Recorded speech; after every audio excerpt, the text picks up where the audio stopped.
कहते हैं माँ से ज्यादा बच्चों को कोई और प्यार नहीं कर सकता। लेकिन कोई ये क्यों नहीं बताता कि एक माँ से ज्यादा कोई अपने बच्चों को मार भी नहीं सकता। मम्मी जब गुस्से में हो तो उनसे दूर ही भाग जाना चाहिए, क्योंकि अगर उन्हें कोई काम करते वक्त गुस्सा आ गया तो उनके हाथ में जो कुछ भी होगा वो शक्तिमान की तरह घूमते हुए सीधा आपके फेस पर छपाक से आके पड़ेगा। अभी आपकी बुरी किस्मत के ऊपर है कि वो और कितनी ज्यादा बुरी है। गुस्से के वक्त मम्मी के हाथ खाली हैं या फिर उनके हाथ में है एक चाकू।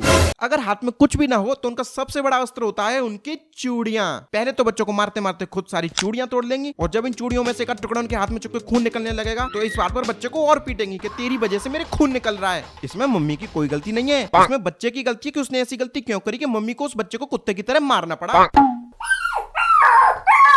भाई सब बच्चा चुपचाप पिट रहा होता है, फिर भी मम्मी कह रही होती है कि कमीन को मारते मारते मेरे हाथ से खून निकलने लगा। अरे भाई जरा सोचो, आपके हाथ से अगर खून निकल रहा है तो उस नन्हे मुन्ने बच्चे की क्या हालत हो रही होगी। In nomine Patris et Filii et Spiritus Sancti। ठीक है मार लिया कोई बात नहीं, लेकिन भैया बच्चा जोर जोर से रो भी नहीं सकता क्योंकि मम्मी कह देती है चुप एकदम। मजाल है उसके बाद लौंडे की एक चीख तक निकल जाए। एकदम चुप। बच्चा अपना दुख दर्द चीख पुकार अपने मुंह में दबा के रख लेता है और बाहर निकलते हैं उसके आंसू। और यार मेरी एक बात समझ में नहीं आती, अगर घर में कोई रिश्तेदार आ रहा है और जाते टाइम हमें 10-20 रुपए देकर जा रहा है तो मम्मी उन्हें छीन लेने से आपको क्या मिल जाता है? उन पैसों से कौन सा आप हमारे स्कूल की फीस भर दोगे? वैसे भी अब रिश्तेदार इतने खड़ूस हो गए कि वो हमारे हाथ में 10 रुपए नहीं देंगे, मम्मी के हाथ में 1000 रुपए देके बोलेंगे कि बच्चे को कपड़े दिलवा देना।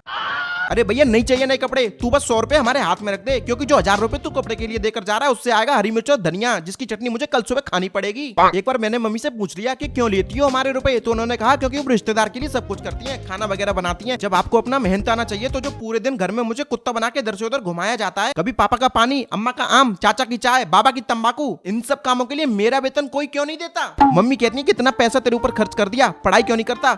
अगर मैंने हिसाब कर दिया ना तो जितना मेरे नाम पे रिश्तेदारों से आपने पैसा ले लिया ना उतने में तो मेरी 10th की पढ़ाई हो जाती। बढ़िया ही हिसाब करने वाली। और पता नहीं मम्मियों में किसी भी जगह प्रकट होने वाली शक्ति कहां से आती है। 2-2 3-3 घंटे पढ़ाई कर लो, किसी को कोई फर्क नहीं है, कोई नहीं देखेगा, लेकिन अगर 1 मिनट के लिए बीच में मोबाइल उठा लिया तो मम्मी द ग्रेट हो जाती है तुरंत प्रकट।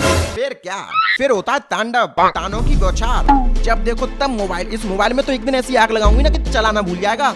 इस बार पापा से कह के ना तेरा मोबाइल ही छिनवाना है। मेरी तो समझ में नहीं आता, जब खुद इतनी खूंखार हैं तो फिर बीच बीच में पापा का कैमियो क्यों देती रहती हैं? क्या कोई पठान मूवी चल रही है जिसमें सलमान खान का कैमियो जरूरी है? लेकिन कुछ भी हो, मम्मी की मार तो हम एक बार को सहन भी कर लें, लेकिन पापा की तो डांट से ही डर लगता है, क्योंकि पापा तो पापा की खूबियां भी इसी वीडियो में चाहिए। अगर पापा को भी इतने करीब से जानना है तो अभी इसी वक्त इस वीडियो को लाइक करना पड़ेगा और चैनल सब्सक्राइब करके बेल आइकन को प्रेस करके ऑल पे क्लिक करना पड़ेगा, क्योंकि जब मैं पापा के नाम का प्रसाद बांटूं तो उसे लेने में कहीं आप पीछे न रह जाएं।